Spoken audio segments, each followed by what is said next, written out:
Glory to God, everybody, first off. And here's the thing. If you guys hear an animal in my house, I have a dog this morning that's running around. So bear with me, but it shouldn't be a problem at all. Okay, so this morning, there's something ugly on my mind that I want to talk about today. And it's not something that's on my mind because I like it, right? But it's because I believe that if you're a man, that you're not going to be able to pretend that the ugly stuff doesn't exist just because it ruins your mood. Simple, okay?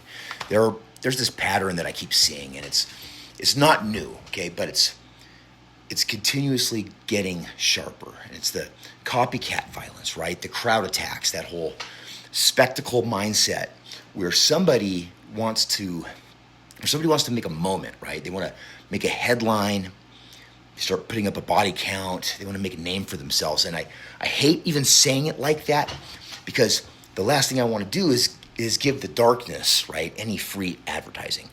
But here's the deal, guys. We cannot ignore it.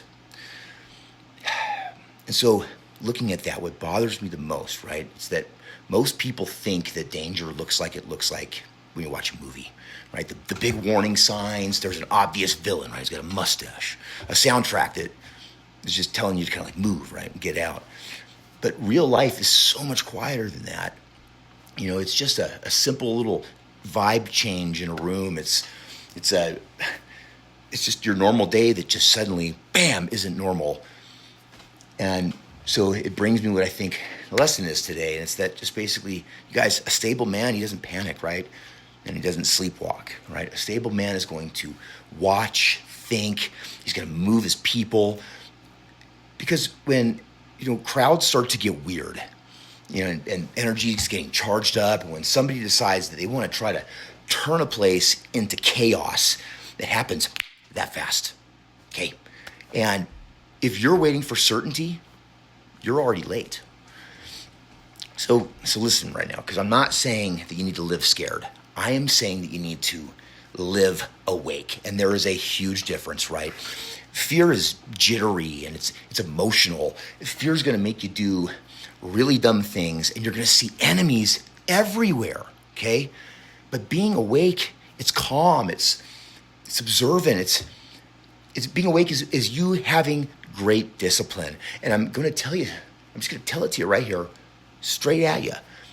If you're a man, your job is never to just win the argument, right? Especially online with what's happening in the world today, right?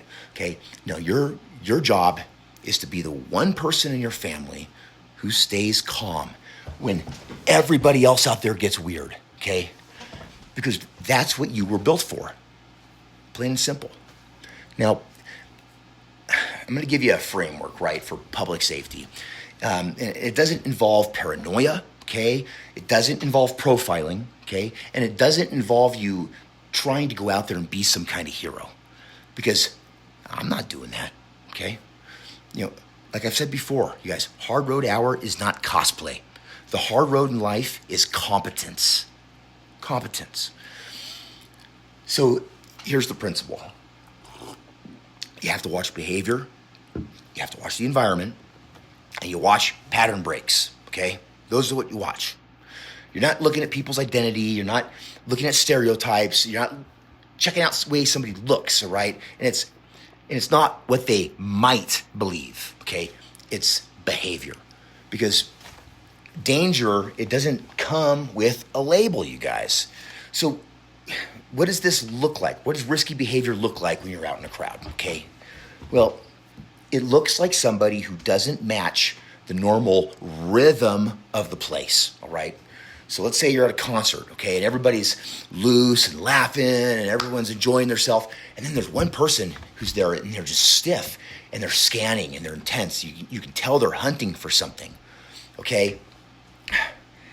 Look, it's an event. People are flowing in a normal direction, okay? And you see somebody who's just moving against the flow, and they're repositioning themselves over and over. They're not participating. They're not engaging, right? They're just orbiting. Watch that person as well, okay?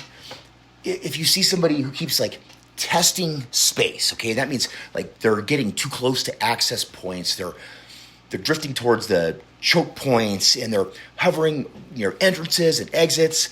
and it looks like they might be doing something like counting or anything like that. You guys, I'm gonna give you another example here, right? It's someone who looks like they're rehearsing. That's another big one. Like they're trying to work themselves up. Like they're fighting their own nerves. They're pacing. They're breathing hard. They're gonna have clenched jaws. Maybe their eyes are locked in. They're just not present in that moment, right? There's a difference between anxious and intent. Okay, we can all feel it, right? You know, it's like, think about the abandoned bag, right? It's just a bag left somewhere it shouldn't be. Something placed, and then the person who had it, boom, suddenly gone, okay? It's a sudden shift in energy where people around you, they start looking around because they can sense it too. Okay, that's a big one, you guys. Like when you're in a crowd and something's going wrong, crowds have instincts, right? Sometimes the crowd knows before the brain even catches up, right? So here's what I think that a lot of guys do wrong, and I've done the wrong thing too, is that they feel that kind of off feeling, and then they talk themselves out of it. They go, I don't want to look stupid. I'm imagining it. They say things to themselves like, I'm probably just overthinking this. You know, it's fine. It's fine. Listen to me. If your gut is telling you something is off, okay, you don't need a courtroom level of proof to move your feet and your people, okay? Your job is not to be certain, okay? Your job is to create distance and time. You guys, distance and time, they solve a lot of problems, okay? So what do you do practically, right? When you sense a crowd is, turning risky, right? Well, one, don't confront them, okay? Don't begin posturing. You don't want to escalate the situation, and your people that are with you, you move them, okay? Leave early. You have to change your position, okay? You get to the edge, right? You get to open space. You put exits in your mind without, staring like a crazy person, right? You just, when you go into somewhere, you know where those places are. And, if you're with your wife, right? If your kids, your friends, whoever, like, you don't turn it into a debate, you guys. You don't go, hey guys, I think something might be happening. What do you think? Don't do that. No, okay? You just simply look at everyone, go, you grab the guys, you go, we're moving. That's it. Calm voice, clean decision, because if the moment comes, right, the time for a discussion is already over. So here's the second piece to this, and this is the one that, like, when you talk about it, you think about it, it can be actually uncomfortable, right? Okay. Crowd danger, it doesn't always start with an attacker, okay? Sometimes that crowd danger, it starts with the crowd itself. Panic is contagious, right? Anger is contagious. And if you've never seen it close up, okay, it's hard to explain, right? But it's like a weather front moving through people, right? 1 second, it's normal. And the next second, right, it's a wave. And once a wave starts, it doesn't care about your intentions, right? So you have to understand what crowds actually do under pressure, right? Crowds, they tend to compress, then they surge, they bottle up in all the choke points. Like if you're at a concert, think about everywhere you guys came in, those choke points. And then crowds, they trample people without meaning to, okay? Crowds follow the loudest emotion in the room. You guys, and a stable man does not join that. No, okay? A stable man creates space, okay? You don't push into the center of the chaos. You move out to the margin, okay? You get away from any bottlenecks that you can identify, and you keep your people close, okay? You don't let kids wander around, and you don't let your group spread out. So I'm not telling you to live your whole life like a tactical crouch, right? You're like, yeah. No, I'm just saying, be awake enough to notice when your environment is changing. Because this is the modern world, and people are wired up. They're unstable. People are radicalized by their screens, and people chase attention, right? Like it's just oxygen. And yeah, there's even human beings out there who are going to hurt strangers because they think it serves a cause, or they think it makes them important, right? Sometimes they think it just makes them righteous. And that's evil. That's evil. Not politics, not culture, okay? That's evil. And so now I'm gonna bring God into this, okay? Because I'm not gonna be preaching right now, okay? I'm just telling you what's real. When you have a man and he fears God, right? He understands something that the modern world forgets. There are forces in this world that want disorder. They want fear, okay? They want families fractured. They want men unstable.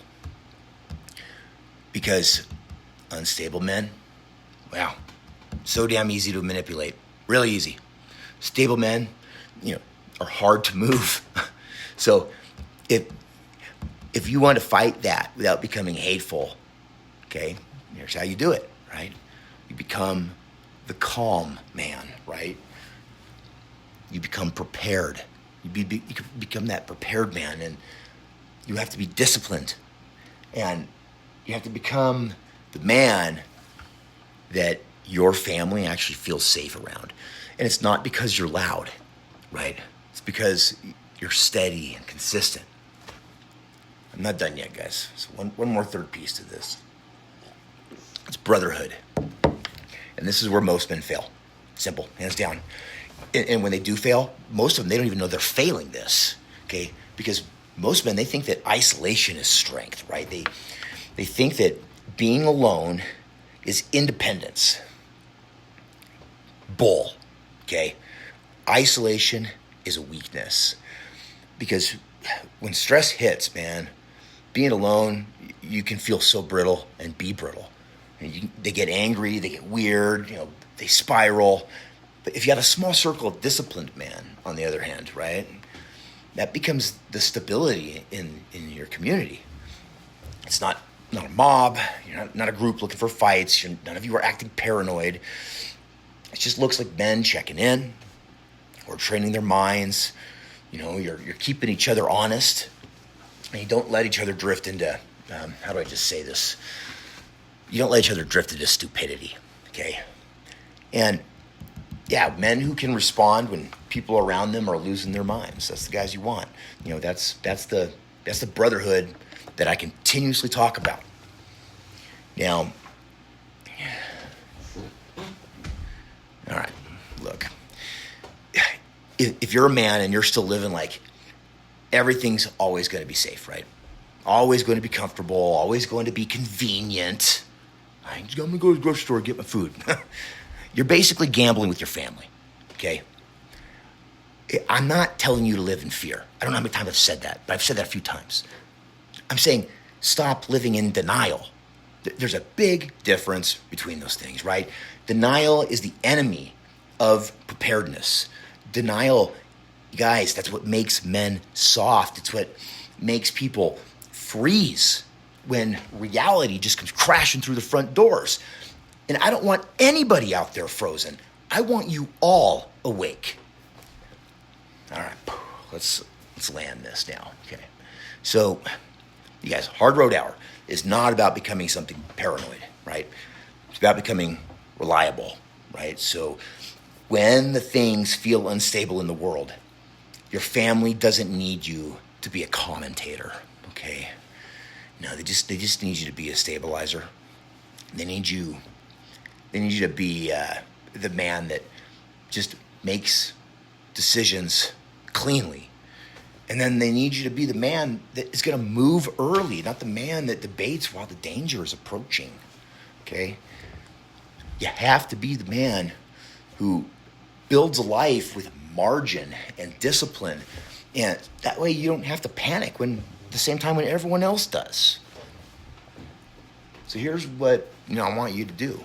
And I want you to actually do it, not just nod at it while you're watching the video, okay? Do this. Think about the places that you go with your people. Do it right now while we're sitting here. The church, stores, events, parks, crowds, all the places. And ask yourself honestly, am I sleepwalking through these places? Okay? Or am I calm and awake and aware? Because calm and awake, man, that's the sweet spot, right? Not jittery, but not oblivious to the situation. Calm and awake. And that's where I want us all living. Everybody. Now, I want some comments today because, I want to see who's serious. Come on, some of you guys are watching the videos. Just write something down there. So in the comments, tell me this, right? What's one situation where you felt that something's off feeling, right? But you ignored it. And then what did you learn from doing that, right?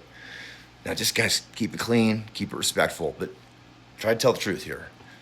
And if this morning's episode hit you, hit like, subscribe to the channel, and turn on that notification bell. It took me forever to realize how important that is, but hit the notification bell. And it's not because I care about your validation. I don't need it, okay? But it's because men, we need a place that, you need a place that calls you awake, right? That lets you know you're awake. A place that not's going to lull you to sleep. So welcome to the Hard Road Hour. Walk the hard road.